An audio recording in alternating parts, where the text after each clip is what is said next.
Hi, welcome back to another episode of First Connect. This is a webcast at First Baptist Church of Fayetteville that makes connections from one Sunday to the next around people and ideas and goings-on at church happenings. Oh, church happenings. And let me tell you, This church is really happening right now. And there were things happening this Sunday for sure. What was there? Sure. I felt like we were bursting at the seams. Lance, just before we started this, was using some really naughty words that we don't use anymore. Well, words like what, Lance? Like crowd. Like crowd. That's a little scary to say. Mass. He kept saying, I said, you can't say mass. You can say mask right now, but mass and crowds, those are just dirty crowds, words right now. So maybe we should say a slew of people? A slew. Or a swarm. I mean, these are like anti-words of the year kind of words right now, I think. Like these are the banned list. We've had more people coming back to church. There are people coming back to church. For sure. And it was really... This past Sunday? Good to see. Yeah. I like the sanctuary. We had this discussion in staff meeting this morning.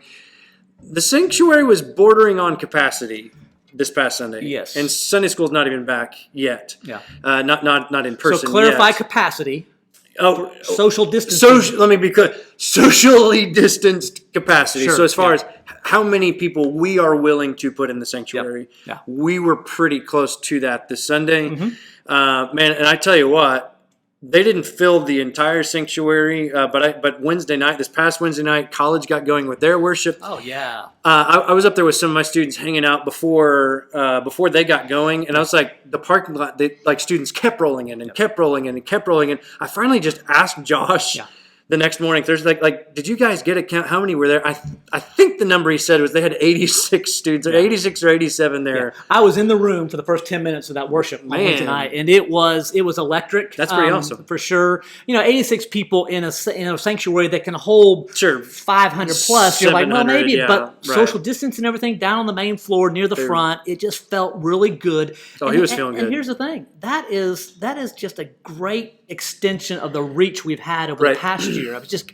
continues to grow, reaching into that college community. So really excited for that ministry and what God's doing there for sure. And this past Sunday morning, again, college students showed up. They on were campus back for Sunday school as well. They're back in our community. We're fully aware of that. But they were on our campus for Sunday school in person and then moved from Sunday school to the balcony. Right. And what did the balcony look like? We don't use words like swarm, or mass or anything like crowd. Let's just say that the balcony was pretty close to any sort of responsible, socially distanced capacity this Sunday. College students are back. The college students, they socially distance the way they've always the way college students the way do they that will kind do of it on campus. No, the way but the way they've been asked to do it on campus, wearing their masks. That's right. Well, and so we're in the discussions as staff right now of words of very clean and nice words like overflow now. Overflow. And figuring out what does it mean for us as a church to be ready for. Look, we had a big Sunday. A little over a week ago when we had childcare back. Mm-hmm. College students starting to come back into town. Yeah. College started Sunday school this week.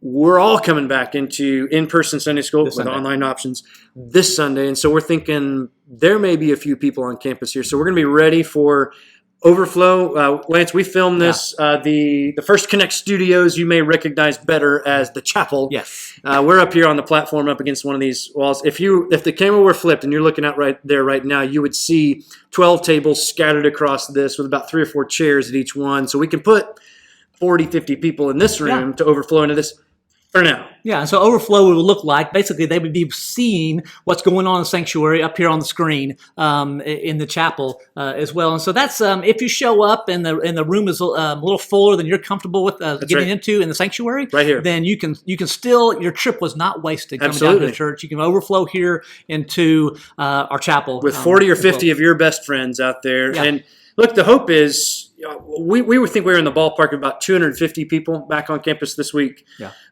If that pushes to 300 or so and we're filling the chapel, then we'll be looking at what are the options beyond this. Yeah. Where exactly will that go on the back end of Labor Day? Again, you're hearing it here first. some of the discussion we had in our staff meeting this morning with the other pastors was making some real solid plans for getting more people here on campus with good social distancing. So I think we've got some good plans. Looks like following Labor Day, we'll have some good options in place to continue to allow people to gather here at the church facility in good social distance ways as well. Well, unless this is all happening right in conjunction with schools rolling back in, as we all know. Again, we are both married to teachers. I figured we'd talk a little bit about that. What's going on in our home fronts here? Your wife is back in school. So on our home front, like our community's home front in a sense as well, our wives, they're teachers. So my wife, she's got her class back in place, ready to go, right? Something like that. Now, while our wives are both elementary school teachers in the same district, our wives are doing two very different things this year, let's just say. Well, they're both teaching. There are three different options. There are. My wife is on this end, and your wife is on the, shall we call this the cushy end? Oh, well, easy now. Easy now. My wife may listen to this. Yeah, but she just might. So what is Missy doing? So Missy will be one of the virtual classroom teachers for her elementary school campus. So at Vandergrift Elementary, where she teaches, second grade needed one teacher to be a virtual classroom teacher. A lot of kids opted for that. So she's got just over 30 students. There's a lot of work to be done. She'll be dealing with there, but she's all virtual. I think actually today, though, I know she did. She went to the school campus, went to her classroom, and she taught virtually from her classroom. But we'll be connecting with all of her students only virtually, not in person as well. And so some new times there. Now, how's Erica? What's on the flip side, there's the Powell crew, which is going to have 3 of my 4 kiddos are in elementary school now. Happy first day of kindergarten to Nathan out there. We record this on Monday today. Wow. And so they're going to be 3 different elementary school classes of full 5-day-a-week classes. And then Erica will be teaching in another, in a 4th one, teaching kindergarten this year, getting after it. I was here this morning, Play Learn doing their drop-off. We got the line out the door, getting temperatures taken and that kind of stuff. Took about 15 minutes to get in the door. Yeah.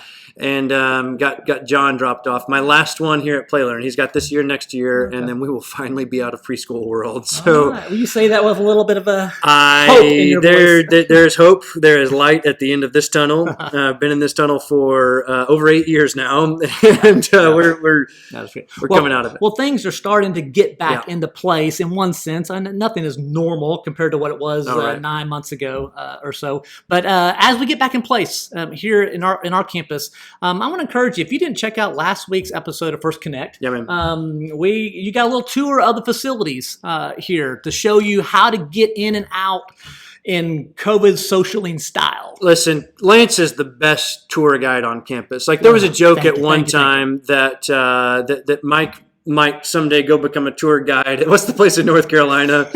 At some kind of a state. The Biltmore. At the Biltmore. Oh my goodness! For about 2 years, every conversation with Mike was, "Let me tell you something else about the Biltmore." Yeah. But Mike.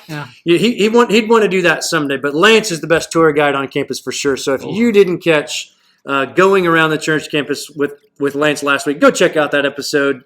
Yeah. Bless yourself, do yourself that little bit of favor, so you've got that. Let me just make sure anybody out there is watching this, make sure to catch this. My group is actually starting in on Wednesday nights this week. We finished up the Joe Cast last week, and we will be going back to worship and Bible study at our normal 6 o'clock time frame this Wednesday night in the gym. So that's your group is? That is 7th through 12th grade. That is the youth group. That is the student ministry, 6 to 7:30, and then college starts right on our heels. They're in the sanctuary at 7:30. So that's happening this week. There is a lot happening on campus. Yeah, and then our preschool and children's ministry on September 9th. The plan there is for that programming to begin on Wednesday nights as well. And then we'll have a prayer service. We'll start that same night for some adults. And also, so lots cranking up here. Absolutely. The Brewers and the Powells went, and we just hung out for a Friday night, basically a couple weeks ago. Filmed a good long conversation, so we've got another little segment from that today. This one is specifically on ministry, and we want to apologize again. The audio got tripped specifically when Erica and I are talking. It's picking up the audio from 2 cameras. Not a lot to be done about that, although you have cleaned up the audio significantly for us. That'll help it out. So hope you guys enjoy this part as the Powells and the Brewers talk ministry.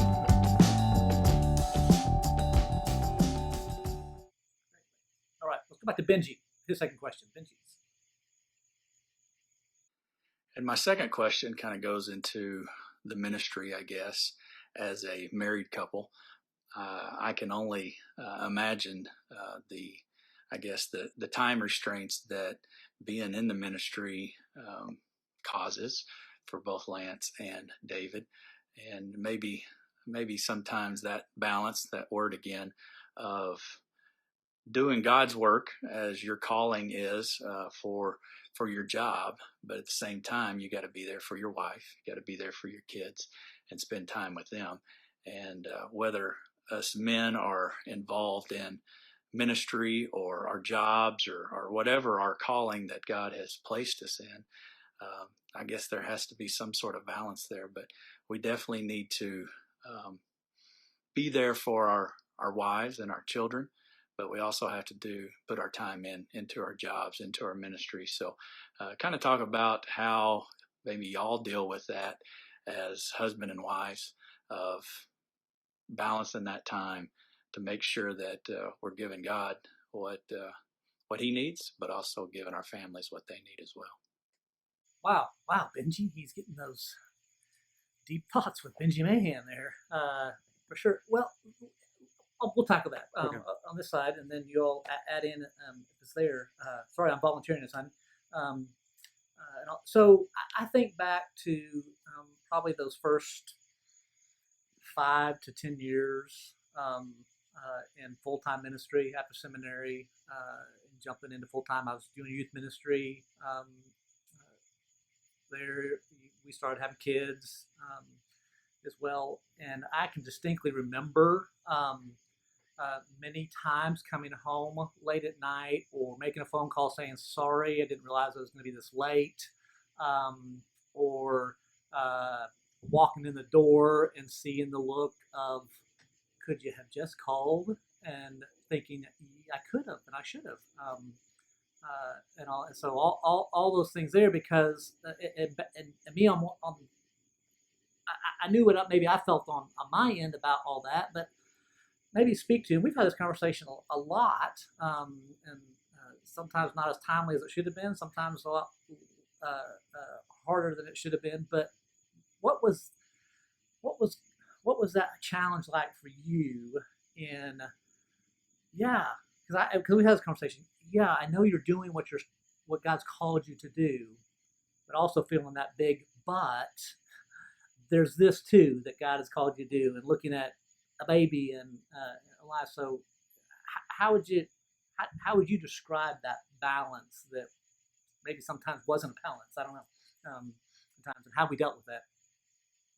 I think the biggest thing was within communication.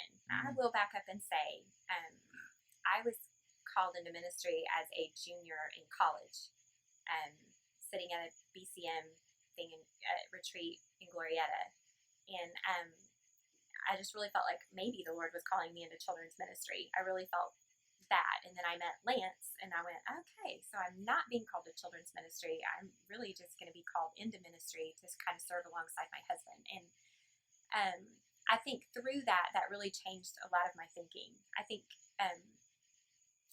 time perceptions, especially starting out in youth ministry, I'm sure as you all know, there is a lot of late evenings. There's a lot of time constraint. Kids are always wanting to come over. They want to hang out and spend time with you. And I think we've had to have these conversations. And through them, we've talked about, okay, what is actually feasible?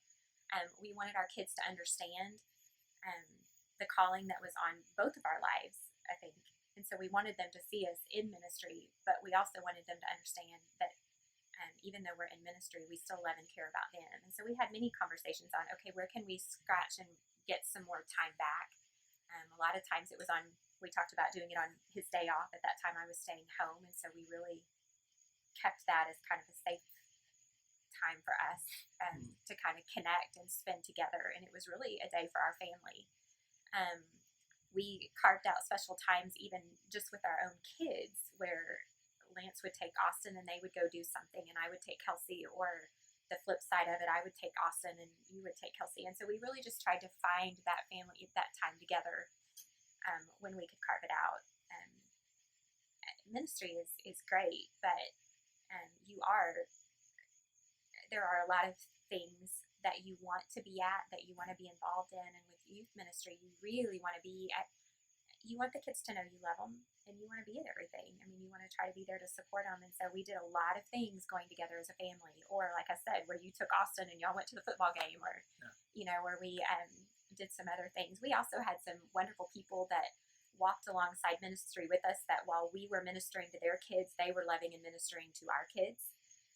And so that really kind of helped in that ministry, because then he and I were able to go and serve together.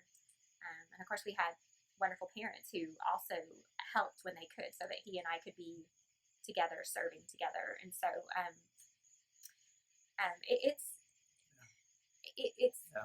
it's a great calling, and I've loved every minute of it, and I wouldn't change a thing. Yeah. And I think, and you said it well about it being our call, and I don't want to, not selfish enough to say that's just something that ministers have in life. I think everyone has a call to serve God with all that they are, love the Lord God with all your heart, mind, soul, and strength. So every believer ought to be doing that. But we all have to flesh that out in the uniqueness of where God has put us as well. And the uniqueness of ministry, vocational ministry, is scheduling, is communicating, there's a real chance that I could get a text right now, and I could look at it and I could show it to her, and she'd say, "You need to go," because she and I know that's something I need to get up and leave and go take care of right now. That's part of what, but much like a medical doctor might have happened to them as well. But that balance of, but we've gotten in that place over time of just prayerfully saying, "Okay, God, what's best?" and then protecting sometimes. So that was, and we still struggle to do that today. Our lives aren't near as demanding with family responsibilities, but yet there's still a family that we have responsibility for. And so taking that time to think ahead and make purposeful decisions, and that was a big one for me, that I had to get disciplined in, was to go, I need to think through my next month and go, where in all of this do I put in spending time with Austin, spending time with Kelsey, spending time with all of us, and really putting it in there, and then guarding that, well, knowing that at times that would get interrupted. But the more I guarded that, the more I had to go to my knees and say, "God, help me guard this. Help me know what to do. Help me know where to spend time with my family, but then help me guard it." And the more that happened, the more that we got on the same page on things. And then when things would interrupt, and I had to interrupt that guarded time, because as it happened, it was incredible to see her say, "First, you got to go take care of that," rather than me. I mean, I knew I got to go right now, but it made it so much easier when she said, "Go, take care of that." But that only came in time of those things. So, wow, I don't know if we answered that real well, Benji, but that's a response. You want to add anything to that? I'm kind of really. Yeah, I will. So Paul says he made it his ambition to become all things to all people, to all men. You got to recognize that it's impossible for any one of us to make ourselves all things to all people all the time. Like to be able to be everything to everyone at all times. I know I've been in seasons of life, particular years, particular summers, or wherever, where it just felt like wherever I was in the wrong place, because it was not carrying out my youth ministry the way I should, or not carrying out my father and husband gigs as I should. Part of the realization for me has just been recognition that some other things, maybe beyond those two worlds, needed to go away and die, so that at least I could take care of my first two ministries, and then I'd be apart. And then, similar to what you already talked about, finding ways to integrate those two worlds, bringing kids along. Our family's been to a bunch of games together. We've been to plays together. We've been to people to our house has been a big thing, and we'll be again hopefully someday. But that would be some thoughts.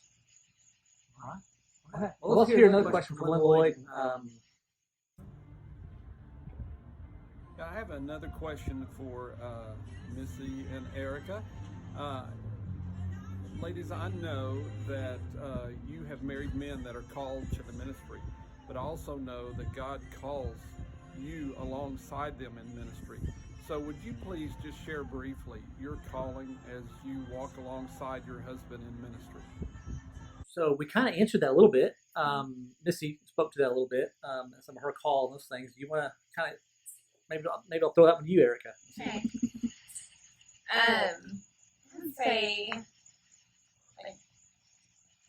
like my calling, you could look at me as just another person in the church. But I work and I'm a mom, and so and then how am I purposefully living what God has called me to do, and so looking for ways to be involved, ways to serve, which might become easier for me because I'm married to David, so I know immediate needs. But just how to minister with what I have, the time that I have, the means that I have, and how to be selfless, how to do that alongside my family. And so I know that one of the things I've embraced more in the past few years is using our home and trying to have people there no matter how tired I am at the end of the week, because if I wait till I'm rested, I will never have people over, and if I wait for the house to be clean, it won't happen. So I just want to create an environment where hopefully you won't trip over toys, but that you feel welcome and loved, and so I think that that's really my ministry now. Well, Josh Malden's got a last question for us here. It's for you too, for the ladies here as well, and it kind of will dovetail in on some of these ministry questions that we've been responding to as well. Let's listen to this.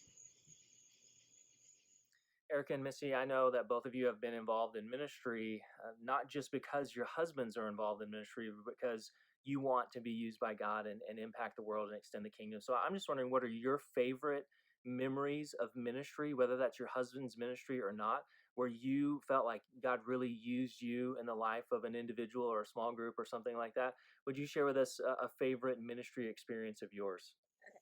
Gosh, I mean, I have several stories that I could probably share of just some different blessings, but probably the one that sticks out in my mind, the one that has meant the most, I guess, is that kind of the question that's meant the most to me? Sure. So it was our first church together that we really served in as a married couple, and we were serving in Lufkin, Texas, and one of the group of girls that came in, they're all great girls from a great group, from great families, and I never will forget going on a ski trip with all of them, and I was in the room with all of them, and I told Lance, okay, we've got to do something here, because all that was going on was just total bickering the whole time. I was like, we've got to figure out how to mend this group, because they're gonna do great things, but they can't unless they're together. And so I just said to Lance, I'm going to start investing in these girls. I'm going to start picking them up after school and when they get out of school, and I'm just going to take them back to one of the houses. We're going to do kind of a Bible study. We're going to look at friendship from the Word, what the Lord has to say about friendships, and we're going to, anyway. So I did that for, I did it for almost 2 years while they were junior high, and then ended up being their Wednesday night leader from 9th grade until we left their junior year of high school. They were so mad. But I had them for that long period of time, and through that time, just the relationships that we built, not only with those girls, but with their parents, and then, I mean, even to this day, oh gosh, I'm going to get emotional, but even to this day, I still get texts from these girls that still just are, still wanting to grow, and they're doing such great things in ministry themselves now, stepping out and leading, whether they're in the youth group or they're working in women's ministry, but yet they're still reaching out, Missy, what are you learning, and what are we, and just sharing some of the ways that the Lord is using them. I think for me, that has been the biggest blessing, is watching these girls, for me, that you've kind of mentored and you've loved on, and you poured your heart into them to hopefully so that they would grow more in the Word. And then you watch them turn into adults, and you watch them get married, and then you watch them turn around and serve, and you see them serving and teaching their kids and their families how to love and serve and follow Christ. And I think, it wasn't only that group. There are several girls that were under that age group, well, even a group above them that, I still worked with. But I think that's the biggest thing for me in ministry. The biggest blessing I've had is watching these kids that you love on for the years that you have them in youth ministry, and you watch them grow into adults, and then see how you poured into them, and then they're starting to pour into others. So that's probably the biggest Special blessing. group, yeah, for sure. It's hard for me to choose, but I would maybe point to a time period, which would be college, because I was free to do things. I remember one of our youth directors, Aaron Roberts, telling us, "You will never in your life have more time than you have now." So true. And he said that in my freshman year, and so I just tried to keep that in mind, and so I took every opportunity, worked at camp, went on mission trips, and served in the church. And one of the things I got to do was lead a small group for a long time, and stayed with that same group of girls. But in that whole process of being involved in the youth ministry and doing these mission trips, I will say I was most supported by First Baptist and supported by the church, mentored by several ladies in the church, supported financially on these mission trips, encouraged, and then able to see them lead, the people before me lead and do things. And so I think a lot of that shaped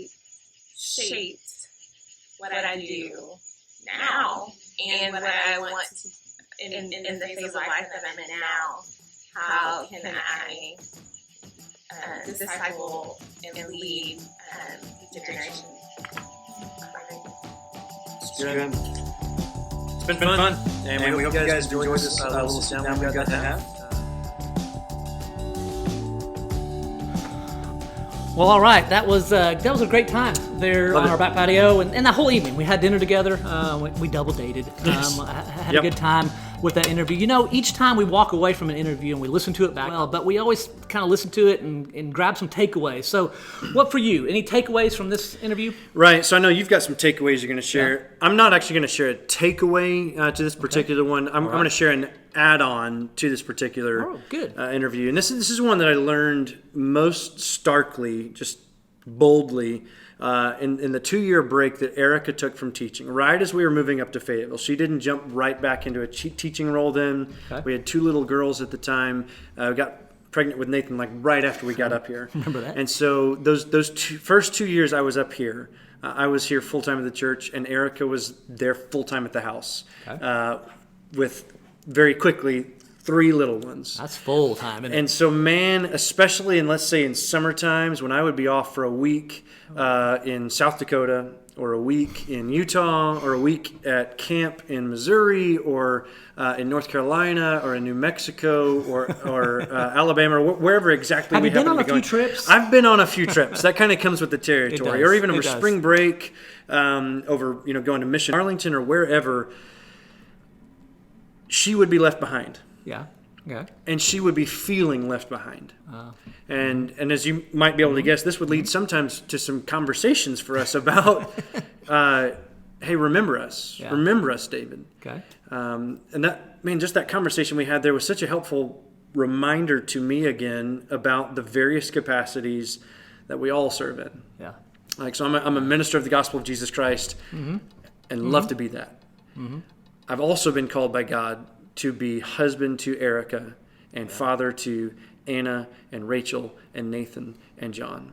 Mm. And just because I'm on a camp trip or a mission trip or anything else, if we're at a retreat, I don't stop being those things. Yeah. So sometimes I could be so worn out and so engrossed in what's taking place there. Okay. And just the way I do camp, the way camp runs, I'm just there running on fumes the whole time. Worn out, exhausted, kind of want to pour kind of everything I've got into that. But it's just a lesson that I have learned for my good and for Erica's good, for us to get to continue to be a ministry couple and a team, to share my ministry with my wife. So when stuff is taking place involving her in it directly, being willing to recount and rehash stories and go back and enter into conversations like, I'm done, I'm tired, we've already done this. Like but to know I need to jump into this again because it's this important, because you're my other half. We're one flesh. Like I'm called by God to this church to do this work, but to do it alongside of you. And so being sure to, especially with my wife, it's true of my kids too, but especially with my wife, to involve her directly in ministry. And it's a part of why she's taught Sunday school here the whole time that we've been here as well, just so that we can share that together. She teaches Sunday school with the youth. She and Brittany Sism together take the 11th and 12th grade girls, and she has been in that seat since we've been here, just to maintain some direct contact with what is so much of my world.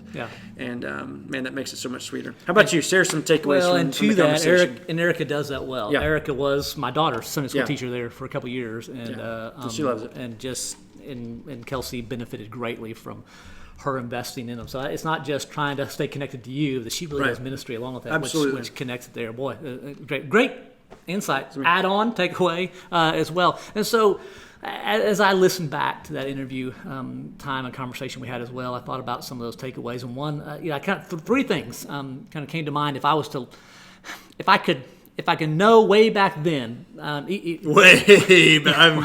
back. Thank 25 years. Thank you. Back then, in those early days of ministry, when Missy and I were just newlyweds, in those first maybe 5 or 10 years of full-time ministry, raising little ones like that, three things came to mind. If I could go back, these are the things I would do better, and hopefully I'm doing them at least consistently now. And one of them is what you're talking about. The first one is communicate. That idea of I think some of it, getting on the phone at those times when it's really tiring, and to make the phone call and say, hey, this is what's happening, this is what's going on. I want your input. I value your input. If you've got some time to give me some feedback on that. But to involve her in the thinking process of all the grind of decision-making ministry things, because the schedule impacted her well, and the ministry was something she owned as well. And great insight, great input. So communicate was one thing there. The other thing that was... I still have to remind myself today regularly is that I am not as important to the process of ministry that I think I am. Too many times I have made myself the small end of the funnel when it comes to getting the ministry done. Like I'm the one. Everything flows through you. Like I can be the one to get done. So that's one of the things that really remind myself I'm not that important to this process. If I have a role in it, sure, but I'm not as important as I make myself out to be. And then the third thing is maybe along that line is to relax when you really think you can't.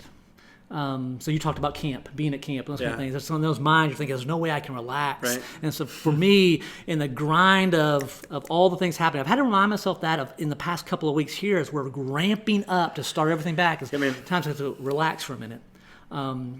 See who's around me, because it gives me a chance to see other people around me, or think about other people that are involved in ministry too, and go, oh, they could join in and be a part of this. Maybe they would walk alongside this, or it allows some people who are physically in the room with me when I say relax and I slow down for a second, they step in and take care of something, because they realize, oh, he's kind of hit his limit on what he can take and do. We got that, and it really allows some other people to do that. So communicate. I'm not as important to the process. And to take a chill pill, relax, things as well. And I think that applies to life for all of us as dads, husbands, working. All the roles we fill. So some good stuff there. So hopefully that encourages you all. Church this Sunday, man. This Sunday, back to Sunday school in person. I hope you're here with us. We're looking forward to seeing you guys. See you guys.